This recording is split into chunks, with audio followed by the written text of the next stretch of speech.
अस्सलाम वालेकुम। बुजुर्ग बनना आ, नज़र मेरी कोई नहीं रह गई। 80 साल का हो गया, कला कला ही रह गया। दियाँ पुत्र शादियाँ कीतियां ने, कोई मर गए, कोई अपने आप लैके सिर चले गए। मेरे को खाण पीण का भी आसरा कोई नहीं। कोई डॉक्टर नूं चैक करावां, उहदे कोल कोई नहीं जान, पैसा होवे ते जान, बनदा नहीं ते किदों जावां। बहुत माड़ा बनना आ। नज़र मेरी कोई नहीं।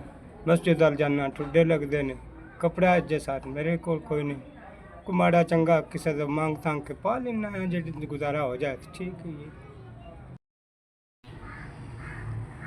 मेरे पुत्रा अल्लाह भला करे, ਤੁਹਾਡਾ अल्लाह पाक सुख देवे। बट ਤੁਹਾਡਾ गलिया 5000 रुपया मैं लभ गया। अल्लाह पाक ਤੁਹਾਡੀ जिंदगी करे, तराबा देवे।